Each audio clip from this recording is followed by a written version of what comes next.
एक रहस्यमय जंगल है जो किसी भी नक्शे पर नहीं दिखता।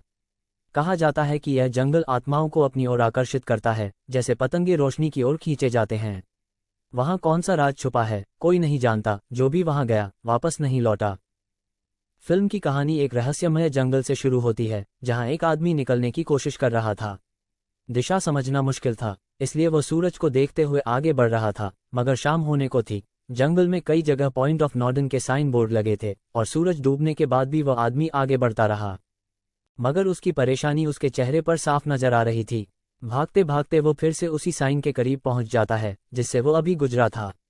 इसका मतलब है कि वह या तो गोल गोल घूम रहा है या फिर कुछ और है। अंधेरा होने से पहले सभी पक्षी उड़ जाते हैं। आदमी समझ चुका था कि अब वो इस जंगल से निकल नहीं सकता। छिपने के लिए कोई जगह नहीं थी, इसलिए वह एक पेड़ पर चढ़ने लगा। दुर्भाग्यवश ऊंचाई से गिर गया। अब अंधेरा हो चुका था और फिर कुछ चीज उसे खींच लेती है। अंत में केवल उसकी दर्द-भरी चीखें सुनाई देती हैं। 6 दिन बाद हम मीना नाम की एक अमेरिकी लड़की से मिलते हैं, जो इन दिनों एक पालतू जानवरों की दुकान में काम कर रही है। मीना हमें ज्यादा खुश नहीं लगती, संभवतः उसकी जिंदगी में कुछ हुआ है। वो अकेली है और न तो ज्यादा दोस्त हैं और न ही कोई बॉयफ्रेंड। दुकान में एक विशेष प्रकार का तोता है जिसे एक चिड़ियाघर ने खरीदा है। मीना का बॉस उसे ये काम देता है कि वो उस तोते को चिड़ियाघर में ले जाए, और मीना इसके लिए तैयार है। मीना पैरे को अपने साथ घर ले आती है क्योंकि वो कल जाने वाली थी। तोता थोड़े शब्द बोल लेता है। रात को मीना विग पहनकर एक आदमी से मिलती है, लेकिन वह झूठा नाम और प्रोफेशन बताती है। ये दर्शाता है कि वो अपनी जिंदगी को लेकर ज्यादा गंभीर नहीं है और अकेले रहना पसंद करती है। यही कारण था कि वो अपने परिवार से दूर रहना चाहती थी। अगले दिन मीना पैरे के साथ अपने सफर पर निकल जाती है। पूरे दिन यात्रा के बाद शाम होते होते वह एक रहस्यमय जंगल में पहुंच जाती है। वहां उसे समझने का मौका नहीं मिलता। जब वह गाड़ी से उतरती है तो उम्मीद करती है कि आसपास कोई उसकी मदद करेगा, लेकिन वह खो जाती है। यह वही जंगल है जहां वह आदमी खो गया था या मर गया था। मीना को डर लग रहा है क्योंकि अचानक पक्षी उड़ जाते हैं और वह पैरे के साथ आगे बढ़ती है। आसपास किसी के होने का एहसास होते ही जमीन हिलने लगी। मीना घबरा गई और उसने एक बुजुर्ग औरत को देखा जो भाग रही थी। उसने उसका पीछा किया और आवाजें दी, लेकिन एक पल के लिए वह औरत खो गई। दूर से वह आवाज दी, शायद वहां कोई घर था, और कहा कि अगर जान प्यारी है तो जल्दी अंदर आओ। मीना उसकी ओर दौड़ी और पहुंचते ही उस औरत ने दरवाजा लॉक कर दिया। यह कोई घर नहीं बल्कि एक बड़ा अजीब कमरा था, जहां दीवार की जगह एक बड़ा आईना था। इस बुजुर्ग औरत के अलावा वहां 2 और लोग थे, कीरा और डैनियल। मीना ने पूछा, ये कौन सी जगह है? बुजुर्ग औरत, जिसका नाम मैडलाइन था, ने बताया, यह एक केज है, लेकिन हमारे लिए सेफ हाउस। हम भी तुम्हारी तरह इस जंगल में आए हैं। मैं तुम्हें डराना नहीं चाहती। हमारे पास बहुत कम समय है क्योंकि वे हमें देखने आ रहे हैं, इसलिए हमें सभी को आईने के सामने खड़ा होना होगा। मीना पूछती है कि कौन आ रहा है, तो मैडलाइन कहती है कि वाचर्स। कीरा उसे समझाती है कि डरने की जरूरत नहीं, सब ठीक होगा। सभी एक कतार में खड़े हो जाते हैं। मीना को बाहर की स्थिति नहीं बताई जाती, लेकिन बाकी सभी जानते हैं। मैडलाइन कहती है कि तुम्हारे आने से वे खुश हैं और उसे आगे बढ़ने को कहती है। अचानक जंगल में अजीब आवाजें गूंजने लगती हैं और मैडलाइन बताती है कि वे तालियां बजा रहे हैं। एक दृश्य दिखाया जाता है जिससे पता चलता है कि ये लोग बुरे हाल में हैं।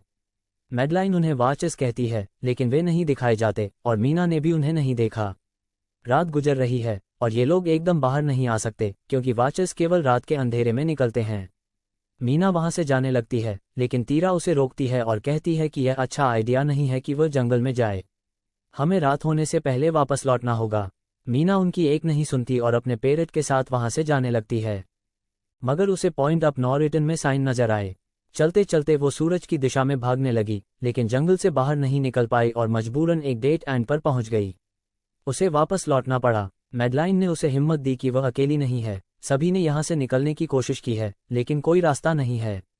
ये जंगल आत्माओं को आकर्षित करता है और पागल कर सकता है, इसलिए उसे सलाह दी गई कि अभी तक हमारे साथ रहो। ये जंगल एक शिकारी है और हम इसके शिकार हैं। मैडलाइन ने उसे एक साइन बोर्ड दिखाया जो जंगल में जगह जगह लगा हुआ है। ये सेफ हाउस से आधे दिन की फासले पर गोल आकार में है। अगर वह इससे आगे बढ़ी तो वापस लौटना मुश्किल होगा, इसलिए इसे नज़रअंदाज नहीं करना चाहिए। मीना ने पूछा कि ये सब किसने बनाया है।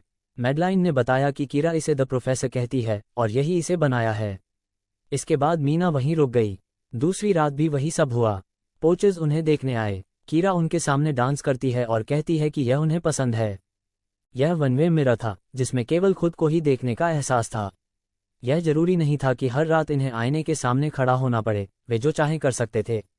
वे वॉचेस इन्हें बाहर से देखते थे, जैसे वे उन्हें समझने की कोशिश कर रहे हों। अजीब था कि जंगल के बीच इस छोटे से कमरे में अपनी ऊर्जा थी। मैडलाइन को यहाँ बहुत समय हो चुका था, जबकि कीरो और डैनियल को कुछ महीने ही हुए थे। रात को वॉचेस का खतरा था, लेकिन दिन में भी जंगल में जीवित रहने के लिए संघर्ष करना पड़ता था। वे जो भी खाना पाते उसे सेफ हाउस में लाते। टाइम पास के लिए वहाँ एक टीवी भी था। अगली सुबह मीना जंगल में कीड़े की तलाश में गई थी और उसने कीरा से पूछा कि वॉचेस हमसे क्या चाहते हैं। कीरा ने जवाब दिया कि वह यकीन से नहीं कह सकती, लेकिन मैडलाइन के पास एक तीर है जिससे वे हमें देख सकते हैं। अगर हमने उन्हें देखा तो हमें पागल कर देगी। कीरा मीना को बताती है कि दिन में पानी जमीन के अंदर रहता है और जंगल में ऐसे सैकड़ों गड्ढे हैं। नीचे एक अंडरग्राउंड टनल सिस्टम भी है। हमें इसमें करीब जाने की इजाजत नहीं, लेकिन ये बात सिर्फ हम दोनों के बीच रहेगी। मीना को जानकर हैरानी हुई कि कीरा और उसके पति जॉन को यहाँ 6 महीने हो चुके हैं।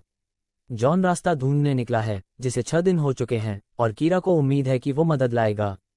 असल में जॉन वही आदमी था जिसे हमने फिल्म की शुरुआत में देखा था। बाद में मैडलाइन, कीरा और डैनियल मीना को कुछ नियम समझाते हैं।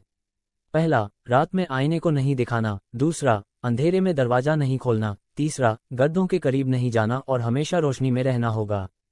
उस रात जब सभी सो रहे थे, मीना आईने के साथ कान लगाकर सुनने की कोशिश करती है कि बाहर कौन हो सकता है।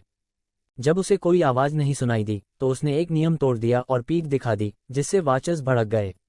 वे उस ग्लास को जोर जोर से मारने लगे और मैडलाइन उसे उनके सामने खड़े रहने को कहती है ताकि गुस्सा शांत हो जाए। मीना बाकी सब की तरह फंसना नहीं चाहती थी, इसलिए अगले दिन जब वह डैनियल के साथ शिकार पर गई तो उससे पूछा कि क्या उसने कभी कोई वचर देखा। डैनियल का जवाब था कि नहीं, उसने आज तक किसी को नहीं देखा। मीना को शक था कि यह मैडलाइन की बनाई हुई कहानी है, इसलिए उसने डैनियल को मनाकर उस गड्ढे में चली गई। गड्ढा गहरा था और डैनियल भी सच जानना चाहता था।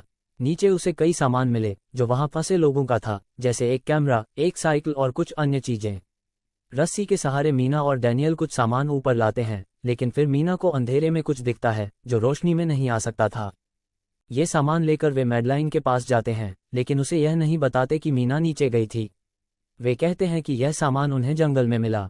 मैडलाइन को यहाँ आए हुए काफी समय हो चुका था और उसे पता था कि सामान कहाँ मिला होगा। उसने कई बार मीना से पूछा कि उसने क्या देखा, लेकिन मीना सच नहीं बताती। साइकिल लाने का मकसद था कि वे कम समय में ज्यादा सफर कर सकें। मीना को जो कैमरा मिला था उसे डैनियल ने सीसीटीवी बनाकर बाहर लगा दिया, जिससे वे वॉचेस को देख सकेंगे। मैडलाइन उन्हें नहीं रोकती, लेकिन उसे पता था कि इसका परिणाम बुरा होगा। रात को सभी बैठे थे, पर वॉचर्स अब तक नहीं आए थे।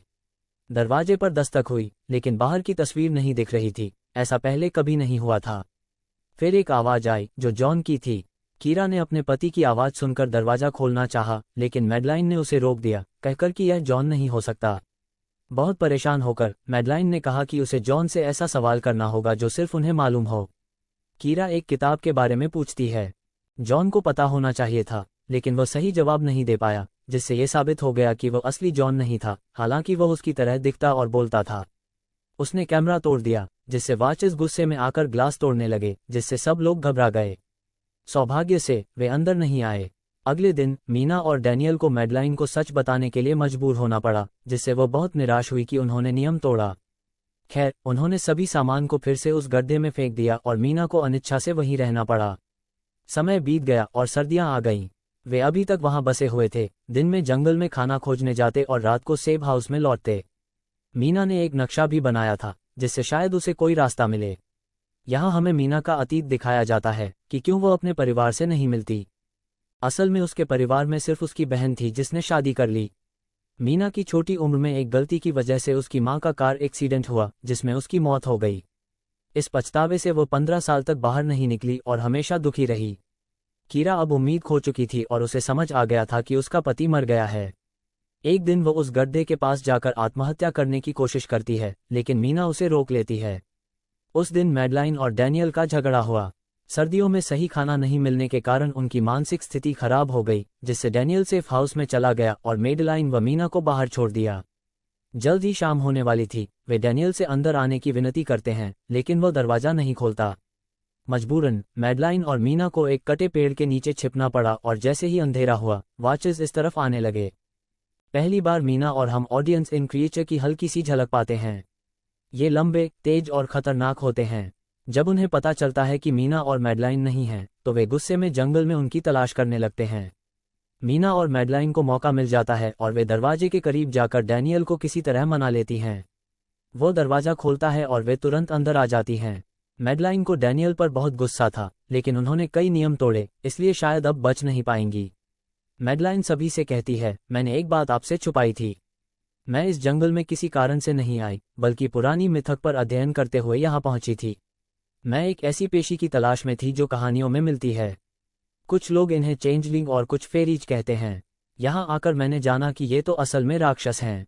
मैंने इन्हें देखा है। ये फेरीज अपना रूप बदल सकते हैं। मैंने जिसे देखा वह मेरी तरह नजर आ रही थी, लेकिन उसका चेहरा बिखरा हुआ था और वह मुझसे बहुत पतली थी। वास्तव में वे हमें सीखने के लिए हर रात देखने आते हैं ताकि हमारी नकल कर सकें। ये लोग हमारी तरह बनना चाहते थे। कई महीनों तक बाहर से आवाजें आती रही थीं और अब वे बिल्कुल हमारी तरह बोल रहे थे। वे अंदर आना चाहते थे और लोहे का मजबूत दरवाजा भी उन्हें नहीं रोक सकता था क्योंकि वे बेहद शक्तिशाली थे। उसी समय डैनियल ने देखा कि वहां बंकर का दरवाजा था। वे लोग तुरंत बंकर में चले गए। सभी हैरान थे कि यह जगह इतने समय तक यहाँ थी और उन्हें इसकी खबर नहीं थी। इस बंकर में कई सालों का सामान था। दरअसल इसे बनाने वाला इंसान, जिसे प्रोफेसर मार्टिन कहते हैं, इस फेरीज के बारे में जान चुका था। वो एक ऐसी दुनिया बनाना चाहता था जहां इंसान और फेरीज साथ रह सकें, यानी एक वंडरलैंड। बंकर में एक कंप्यूटर भी था, लेकिन उसमें इंटरनेट नहीं था। मीना ने वहां रिकॉर्डेड फाइल्स देखनी शुरू की, जिससे उन्हें प्रोफेसर के बारे में काफी जानकारी मिली। फेरीज यहाँ क्यों हैं, इसका पता थोड़ी देर में चलेगा। प्रोफेसर ने इस जगह को आम लोगों के खून से बनाया। वह पैसे का लालच देकर उन्हें यहाँ लाता और अंधेरा होते ही फेरीज, जिन्हें वाचर्स भी कहा जाता है, उन पर हमला कर देते। प्रोफेसर को सब कुछ पता था, इसलिए वो चुप रहता। एक बार उसे एक फेरी मिली जो बाकियों से अलग थी और उसने उसे यहाँ ले आया। लेकिन धीरे धीरे दोनों के बीच दुश्मनी बढ़ गई। मीना जानना चाहती थी कि अंत में क्या हुआ, इसलिए उसने आखिरी फाइल प्ले की। उसमें प्रोफेसर अपनी जान लेने वाला था, लेकिन मरने से पहले वो उन लोगों को यहाँ से निकलने का रास्ता बताता है। वो कहता है कि पक्षियों का पीछा करना, वे तुम्हें जंगल से बाहर निकाल देंगे। अगर वे जिंदा निकल गए तो यूनिवर्सिटी जाकर उसकी सारी रिसर्च नष्ट कर देना, क्योंकि कुछ राज हमेशा राज रहने चाहिए। उसने अपनी गलतियों का एहसास किया और कहा कि वो दुनिया नहीं बना सकता जिसका सपना उसने देखा था। ये जानकर लोग हैरान हुए, लेकिन वे खुश थे कि वे कल यहाँ से निकल जाएंगे। अगली सुबह जब वे बाहर आए तो कमरे की स्थिति खराब थी, सब कुछ टूट चुका था। उन्होंने प्रोफेसर के बताए रास्ते पर चलना शुरू किया। मीना ने अपने पैरे को आज़ाद कर दिया और सभी ने उसका पीछा किया। उन्हें झील तक जाना था, जहां उन्हें प्रोफेसर की बोट मिलेगी। इस बार काफी आगे बढ़ गई। रास्ते में कब्र भी दिखाई दी। मैडलाइन ने कहा कि एक समय था जब फेरीज देवताओं की तरह इंसानों के साथ रहते थे, लेकिन इंसान बदल गया और उनके खिलाफ हो गया। उन्होंने सभी फेरीज को जंगल में कैद कर दिया। सदियों तक जमीन के अंदर रहने से फेरीज ने अपना जादू खो दिया और कभी जंगल नहीं छोड़ सकते थे। शाम होने वाली थी, इसलिए उन्हें जल्दी निकलना था। बारिश शुरू हो गई और सूरज डूब गया, जिससे दानव जमीन से बाहर आने लगे। वे झील तक पहुंच गए और बोट भी मिली, लेकिन डैनियल को जॉन मिला जो जख्मी था और पीछे रह गया। डैनियल उसकी मदद करना चाहता था, लेकिन असल में वो कोई इंसान नहीं बल्कि रूप बदलने वाली फेरी थी। बाकी उसे बचा नहीं पाते। डैनियल के माथे पर निशान बनाकर उसे खत्म कर दिया जाता है और वह अब डैनियल का रूप धारण कर लेता है। फेरीज नदी पार नहीं कर सकते, इसलिए उन्हें मौका मिल जाता है और बोट की मदद से वे उस अजीब जंगल से निकल आते हैं। अगली सुबह उन्हें एक बस मिलती है जिससे वे शहर आते हैं।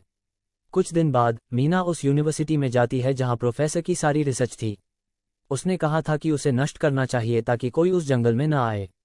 मीना उसे नष्ट करने आई थी, लेकिन उसे नई जानकारी मिलती है। हजारों साल पहले फेरीज इंसानों के साथ रहते थे और एक दूसरे की बहुत केयर करते थे, यहाँ तक कि इंसानों से उनके बच्चे भी हुए।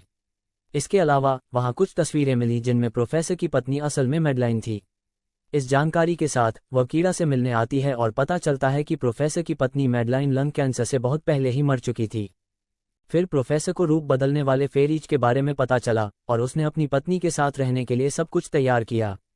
इसका मतलब ये था कि मैडलाइन इंसान नहीं बल्कि आधी फेरी और आधी इंसान थी। वो लगातार उनके साथ थी और इकलौती थी जो वहां से निकलने में सक्षम थी।